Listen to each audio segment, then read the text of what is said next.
ಪೂಜ್ಯಾಯ ರಾಘವೇಂದ್ರಾಯ ಸತ್ಯಧರ್ಮರತಾಯ ಚ ಭಜತಾಂ ಕಲ್ಪವೃಕ್ಷಾಯ ನಮತಾಂ ಕಾಮಧೇನವೇ. Hi everyone, welcome to my channel. ಹೇಗಿದ್ದೀರಾ ಎಲ್ಲರೂ? ಈ ವಿಡಿಯೋದಲ್ಲಿ ನಾನು ರಾಘವೇಂದ್ರ ಸ್ವಾಮಿಗಳ 353ನೇ ಆರಾಧನಾ ಮಹೋತ್ಸವದ ಸ್ವಲ್ಪ ವಿಡಿಯೋ ಮತ್ತು ಸ್ವಲ್ಪ ಫೋಟೋಸ್ಗಳ ಕ್ಲಿಪ್ಪಿಂಗ್ಸ್ನ ನಿಮ್ಮ ಜೊತೆ ಶೇರ್ ಮಾಡ್ಕೋತಾ ಇದ್ದೀನಿ. ಇದು ನಮ್ಮ ಭತ್ತದ ನಾಡು KR ನಗರದಲ್ಲಿ 3 ದಿನಗಳಿಂದ ರಾಘವೇಂದ್ರ ಸ್ವಾಮಿಗಳ ಆರಾಧನಾ ಮಹೋತ್ಸವದ ಪೂಜೆ ತುಂಬ ವಿಜೃಂಭಣೆಯಿಂದ ನಡೀತಾ ಇದೆ. ಫ್ರೆಂಡ್ಸ್ ನೋಡಿ, ಹೂವಿನ ಅಲಂಕಾರ ಎಷ್ಟು ಚೆನ್ನಾಗಿದೆ ಗೊತ್ತಾ. ಕಾರಣಾಂತರಗಳಿಂದ ನಾನು 2 ದಿನಗಳ ಕಾಲ ಹೋಗೋದಕ್ಕೆ ಆಗಿಲ್ಲ. ಇವತ್ತು ನಾನು ಕೊನೆಯ ದಿನ ಅಂದರೆ ಗುರುವಾರ ಲಾಸ್ಟ್ ದಿನ, ಆವತ್ತು ಹೋಗಿದ್ದೀನಿ.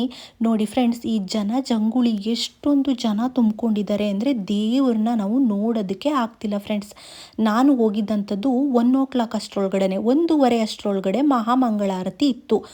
ಜನ ಎಷ್ಟು ತುಂಬೋಗಿದ್ದಾರೆ ಅಂದರೆ ಹೊರ್ಗಡೆಯಿಂದನೇ ರಾಯರನ್ನ ನೋಡಬೇಕು ಅಷ್ಟೇ. ಒಳಗಡೆ ಪುರೋಹಿತರು ಬೈತಾ ಇದ್ದಾರೆ, ನೀವು ನಿಂತ ಜಾಗದಲ್ಲೇ ಪ್ರಾರ್ಥನೆನ ಮಾಡ್ಕೊಳ್ಳಿ, ರಾಯರು ನಿಮಗೆ ಅಲ್ಲಿಂದನೇ ಆಶೀರ್ವಾದ ಮಾಡ್ತಾರೆ, ಇಲ್ಲಿಗೆ ಬರೋ ಅಂಥ ಪ್ರಯತ್ನ ಮಾಡಬೇಡಿ, ಇಲ್ಲಿ ತುಂಬ ರಶ್ ಇದೆ ಅಂತ ಅಷ್ಟೊಂದು ಚೀರಾಡ್ತಾ ಇದ್ದಾರೆ. ಆದ್ರೂ ಈ ಜನಗಳು ಮಾತ್ರ ಒಳಗಡೆ ಹೋಗೋದನ್ನ ಬಿಡ್ತಾ ಇಲ್ಲ. ನೋಡಿ ಎಷ್ಟು ಚೆನ್ನಾಗಿ ಹೂವಿನ ಅಲಂಕಾರ ಎಲ್ಲ ಮಾಡಿದರು. ಫ್ರೆಂಡ್ಸ್, 3 ದಿನಗಳ ಕಾಲ ಈ ಆರಾಧನಾ ಮಹೋತ್ಸವ ನಡೆಯುತ್ತೆ. ನೋಡಿ ಫ್ರೆಂಡ್ಸ್, ರಾಘವೇಂದ್ರ ಸ್ವಾಮಿಗಳು ಸಶರೀರವಾಗಿ ಅಂದರೆ ಜೀವಂತವಾಗಿ ಬೃಂದಾವನವನ್ನು ಪ್ರವೇಶ ಮಾಡಿದ ದಿನದಂದು ಈ ಆರಾಧನೆನ ಮಾಡ್ತಾರೆ. ಈ ಆರಾಧನೆನ 3 ದಿನಗಳ ಕಾಲ ಮಾಡ್ತಾರೆ. ಫ್ರೆಂಡ್ಸ್, ಅಂದರೆ ರಾಯರು ಬೃಂದಾವನವನ್ನು ಪ್ರವೇಶ ಮಾಡಿದ ಹಿಂದಿನ ದಿನ ಅದನ್ನು ಪೂರ್ವಾರಾಧನೆ ಅಂತ ಕರೀತಾರೆ. ಮತ್ತು ಬೃಂದಾವನ ಪ್ರವೇಶ ಮಾಡಿದ ದಿನವನ್ನು ಮಧ್ಯಾರಾಧನೆ ಅಂತ ಕರೀತಾರೆ. ಅದೇ ಥರ ಅಂದರೆ 3ನೇ ದಿನ ಅವರು ಬೃಂದಾವನನ ಪ್ರವೇಶ ಮಾಡಿದಂಥ ಮಾರನೆಯ ದಿನವನ್ನು ಉತ್ತರಾರಾಧನೆ ಅಂತ ಕರೀತಾರೆ. ಈ 3 ದಿನಗಳ ಕಾಲ ರಾಯರು ಅವರ ಭಕ್ತಾದಿಗಳಿಗೆ ಆಶೀರ್ವಾದ ಮಾಡೋದಕ್ಕೆ ಅಂದರೆ ಅವರ ಬೇಡಿಕೆಗಳನ್ನು ಈಡೇರಿಸೋದಕ್ಕೆ ತುಂಬ ಉತ್ಸಾಹದಿಂದ ಇರ್ತಾರೆ ಅಂತ ಜನಗಳ ನಂಬಿಕೆ. ಅಂದರೆ ಆ ಟೈಮ್ನಲ್ಲಿ ನಾವು ಭಕ್ತಾದಿಗಳಾದಂಥವರು ಎಷ್ಟು ಭಕ್ತಿಯಿಂದ ನಾವು ರಾಯರನ್ನ ನೆನೆಸಿ ಅವ್ರ ಹತ್ರ ಬೇಡ್ಕೋತೀವೋ ಅದು ಬೇಗನೆ ಫಲಿಸುತ್ತೆ ಅನ್ನೋವಂಥ ನಂಬಿಕೆ.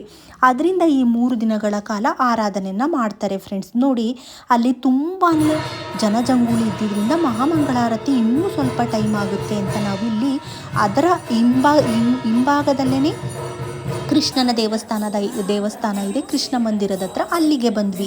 ಅಲ್ಲೂ ಕೂಡ ರಾಯರ ಬೃಂದಾವನವನ್ನು ಇಟ್ಟಿದ್ರು, ಅಲ್ಲೂ ರಾಯರಿಗೆ ಪೂಜೆ ಮಾಡ್ತಾಯಿದ್ರು, ಮಹಾಮಂಗಳಾರತಿನೂ ಕೂಡ ಆಗ್ತಾಯಿತ್ತು, ಭಜನೆಗಳಾಗ್ತಾಯಿತ್ತು, ತುಂಬ ಚೆನ್ನಾಗಿತ್ತು. ಅದನ್ನು ವಾಯ್ಸ್ ಮ್ಯೂಟ್ ಮಾಡ್ದೇನೆ ನಾನು ಹಾಕಿದ್ದೀನಿ. ನಿಮಗೂ ರಾಘವೇಂದ್ರ ಸ್ವಾಮಿಗಳ ದರ್ಶನ ಆಗಲಿ, ಅವರ ಆಶೀರ್ವಾದ ನಿಮ್ಮೆಲ್ಲರಿಗೂ ಸಿಗಲಿ ಅಂತ ಕೇಳ್ಕೊತೀನಿ. ಮತ್ತೆ ನಾವು ಅಲ್ಲಿಂದ ಇಲ್ಲಿಗೆ ಮಹಾಮಂಗಳಾರತಿಗೆ ಅಂದರೆ ಮತ್ತೆ ನಾವು ರಾಯರ ಹತ್ರ ಬಂದ್ವಿ. ಇಲ್ಲಿ ರಾಘವೇಂದ್ರ ಸ್ವಾಮಿಗಳ ದೇವಸ್ಥಾನಕ್ಕೆ ಇನ್ನೂ ಜನಜಂಗುಳಿ ಕಡಿಮೆ ಆಗಿಲ್ಲ. ಫ್ರೆಂಡ್ಸ್, ಒಳಗಡೆ ಹೋಗೋದಕ್ಕೆ ಬಿಟ್ಟಿಲ್ಲ, ಅಷ್ಟೊಂದು ಜನಜಂಗುಳಿ, ಅದ್ರ ಜೊತೆ ಶೆಕೆ ಬೇರೆ. ನೋಡಿ ಫ್ರೆಂಡ್ಸ್, ಇಲ್ಲಿ ಡೆಕೋರೇಷನ್ಸ್ನ ಎಲ್ಲ ನೋಡ್ತಾ ಇದ್ದೀರಲ್ವಾ, ಕೊಕೊನೆಟ್ದಾಗಿರ್ಬೋದು ಮತ್ತು ಫ್ಲವರ್ ಡೆಕೋರೇಷನ್ಸ್ ಎಲ್ಲ ನೋಡ್ತಾ ಇದ್ದೀರಲ್ವಾ.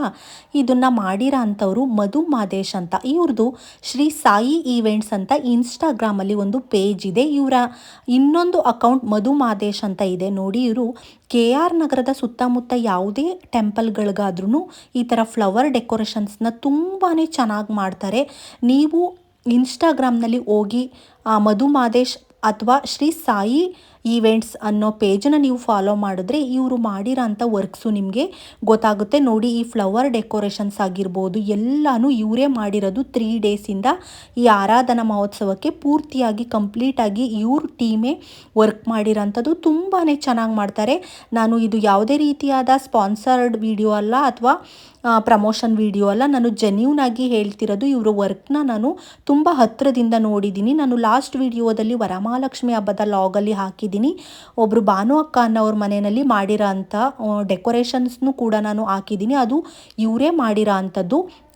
ನೀವೇನಾದರೂ KR ನಗರದ ಅಕ್ಕಪಕ್ಕ ಅಥವಾ ಸರೌಂಡಿಂಗ್ ಅಥವಾ ಮೈಸೂರು ಎಲ್ಲೇ ಯಾವುದೇ ಭಾಗದಲ್ಲಾಗಿದ್ದರೂ ಇವರು ಬಂದು ಈ ಥರ ಫ್ಲವರ್ ಡೆಕೋರೇಷನ್ಸ್ನ ತುಂಬಾ ಚೆನ್ನಾಗಿ ಮಾಡಿಕೊಡ್ತಾರೆ. ರಾಯರಿಗೂ ಅಷ್ಟೇ 3 ದಿನಗಳ ಆರಾಧನಾ ಮಹೋತ್ಸವದಲ್ಲಿ ಪ್ರತಿದಿನವೂ ಒಂದೊಂದು ತರಹದ ಹೂವಿನ ಅಲಂಕಾರನ ಮಾಡೋದಕ್ಕೆ ಇವರು ಪೂರ್ತಿಯಾಗಿ ಇವ್ರದ್ದೇ ಡೆಕೋರೇಷನ್ಸ್ ಇವರು ಟೀಮ್ದೇ ಇತ್ತು ಅಂತಲೇ ಹೇಳ್ಬೋದು. ನೋಡ್ತಾ ಇದ್ದೀರಲ್ವ ಎಷ್ಟು ಚೆನ್ನಾಗಿ ಮಾಡಿದ್ದಾರೆ ನೋಡಿ. ನಾನಂತೂ ವಿಡಿಯೋನ ಮಾಡ್ಕೊಳ್ಳೋದಕ್ಕೆ ಆಗಿಲ್ಲ ಫ್ರೆಂಡ್ಸ್. ಅಲ್ಲಿದ್ದಂಥ ಜನಜಂಗುಳಿನಲ್ಲಿ ನಾನು ಹೋಗಿದ್ದು ಬೇರೆ, ಲಾಸ್ಟ್ ಡೇ ಆಗಿರೋದ್ರಿಂದ ನಾನು ಯಾವುದೇ ರೀತಿಯಾದ ವಿಡಿಯೋನ ಮಾಡ್ಕೊಂಡಿಲ್ಲ. ಅವರು ವಿಡಿಯೋನ ಸ್ವಲ್ಪ ಆದಷ್ಟು ಅವ್ರು ಮಾಡಿದಂಥ ವಿಡಿಯೋಸ್ನ ನನಗೆ ಕ್ಲಿಪ್ಪಿಂಗ್ಸ್ನ ಕಳಿಸಿದ್ರು, ಅದನ್ನು ನಾನು ಆ್ಯಡ್ ಮಾಡ್ತಾ ಇದ್ದೀನಿ. ನಾನು ಜೆನ್ಯೂನ್ ಆಗಿ ಹೇಳ್ತಾ ಇದ್ದೀನಿ, ತುಂಬಾ ಚೆನ್ನಾಗಿ ಮಾಡ್ತಾರೆ ಫ್ಲವರ್ ಡೆಕೋರೇಷನ್ಸ್ನ. ನೀವು ಹೋಗಿ ಇನ್ಸ್ಟಾಗ್ರಾಮಲ್ಲಿ ಬೇಕಿದ್ರೆ ಅವ್ರ ಪೇಜ್ನ ಚೆಕ್ ಮಾಡ್ಬೋದು, ನಿಮಗೆ ಗೊತ್ತಾಗುತ್ತೆ ಅವರ ವರ್ಕ್ ಬಗ್ಗೆ. ಆವಾಗ ನೀವು ಅಲ್ಲಿ ಬೇಕಾದರೆ ಅವ್ರನ್ನ ಕಾಂಟ್ಯಾಕ್ಟ್ ಮಾಡಿ ಅವ್ರ ನಂಬರ್ನ ನೀವು ತಗೋಬೋದು.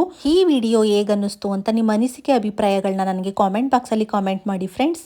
ಇನ್ನಷ್ಟು ವಿಡಿಯೋಗಳಿಗಾಗಿ ನನ್ನ ಚಾನಲ್ನ ಹೀಗೆ ನೋಡ್ತಾ ಇರಿ. Thank you for watching. ಮುಂದಿನ ವಿಡಿಯೋದಲ್ಲಿ ಸಿಗೋಣ ಫ್ರೆಂಡ್. ಬಾಯ್ ಬಾಯ್.